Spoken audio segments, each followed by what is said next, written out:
Hello,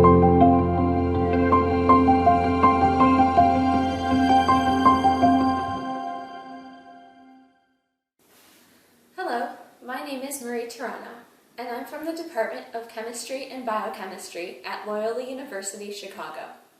My talk is on the formation and stability of oxygen structures on silver surfaces. Plastics are some of the world's most diverse and useful manufacturing materials. They're found in everything. Containers, water bottles, toys, even electronics have plastic in them. And all of this plastic was created through an industrial process. Nearly 90% of all industrial processes have at least one catalytic step, with catalysts contributing to 35% of the world's GDP. In the case of plastic production, silver is the catalyst of choice. Silver is often used as a partial oxidation catalyst. In partial oxidation, the reaction is stopped before combustion of the reactants. However, once the reactants are partially oxidized, there is then competition between further oxidation and desorption. Under industrial conditions, the actual catalyst is exposed to a heterogeneous environment. For example, there are many facets to the catalyst that react differently, the catalyst support interactions may vary, and the temperature and pressure may fluctuate. If we want to develop an atomic view of how these catalysts work, then we need to be able to control the factors surrounding the catalyst, such as the structure, temperature, and pressure. Then we can see how changing parameters affects the catalyst surface. This is where my research comes in. The surface science research I do is able to determine the structures on catalyst surfaces. And since structure determines function, knowing the structures helps our understanding of what really happens under industrial catalytic conditions. If we take a clean silver 111 surface and expose it to oxygen, a myriad of surface reconstructions form. These reconstructions reflect different atomic arrangements and amounts of oxygen. Although oxygen in the reconstructions is reactive, the reconstructions are composed of nucleophilic oxygen, which is attributed to formation of combustion products.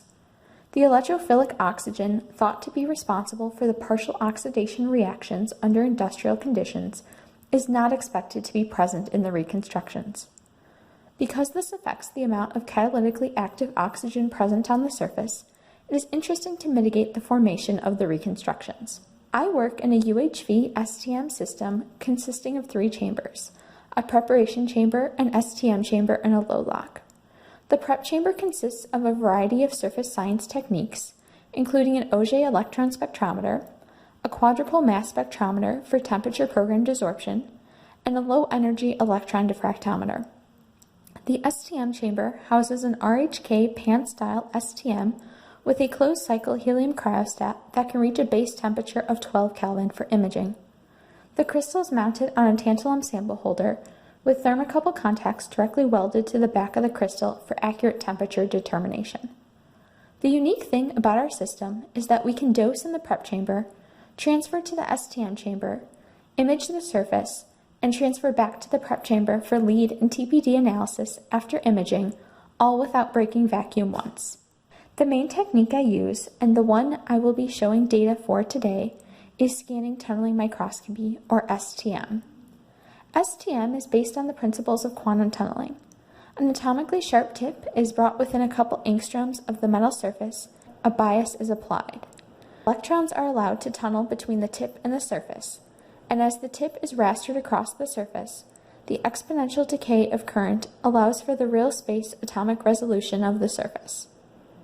While high pressures of molecular oxygen will form oxygen structures on a silver 111 surface, the oxygen source we use is atomic oxygen. The crystal is brought within a couple millimeters of an iridium filament, the chamber is backfilled with molecular oxygen, and when the filament is turned on, the oxygen is thermally cracked to form atomic oxygen, which then lands on the surface of the crystal. We can then study the accumulation using Auger and TPD, as well as the surface structure using lead and STM. The silver crystal used was a curved crystal.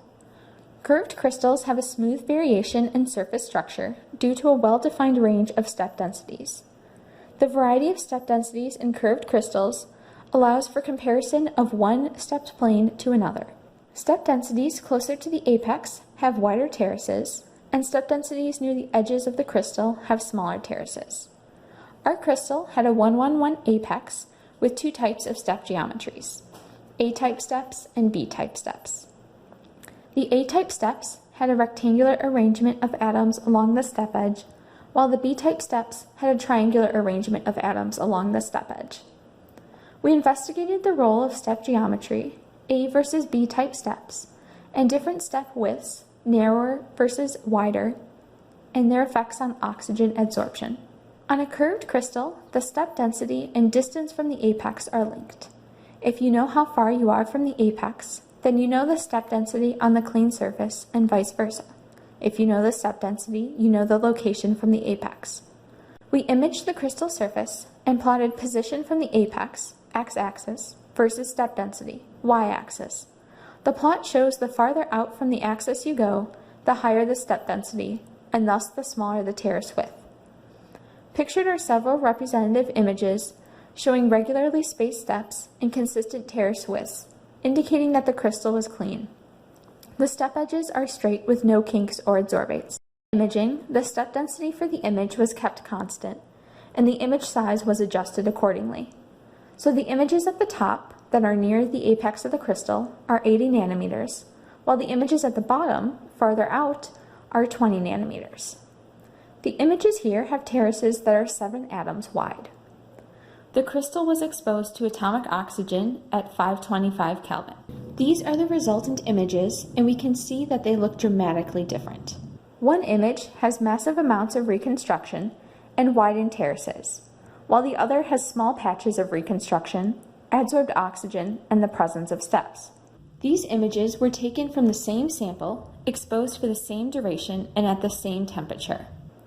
The only difference between these two images is the step geometry.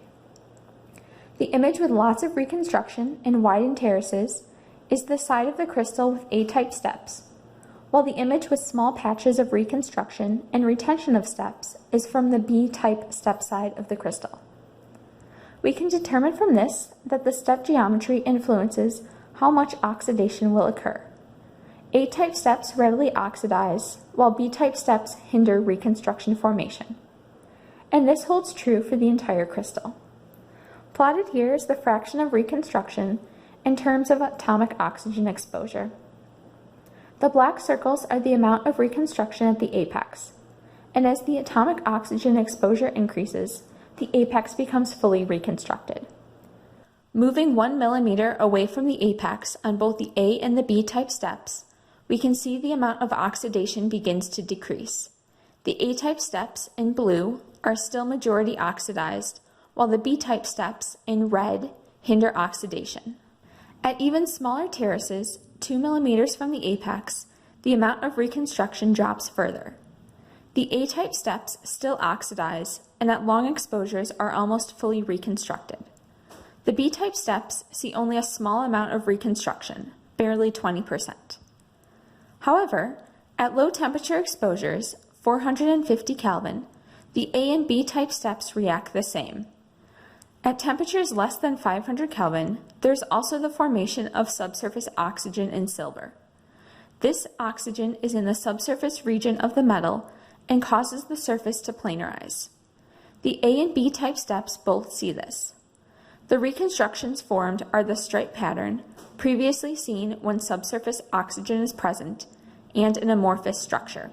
Upon annealing of this surface to 525 Kelvin, the surface reverts back to the familiar surface reconstructions. These findings that the step geometry and step width influence reconstruction formation are relevant to silver catalyzed partial oxidation reactions. The B-type step geometry and small terrace widths hindered the formation of the undesirable nucleophilic oxygen bound up in surface reconstruction and in principle freed up more of the surface for the heterogeneously catalyzed reaction. I'd like to thank everyone who made this possible. My advisor, Dr. Dan Killalay, my collaborators, especially Dr. Ludo Yerlink, and my colleagues, both past and present. I'd also like to thank everyone who made PEC 2021 possible, including my fellow 2021 Nottingham Prize finalists. Thank you.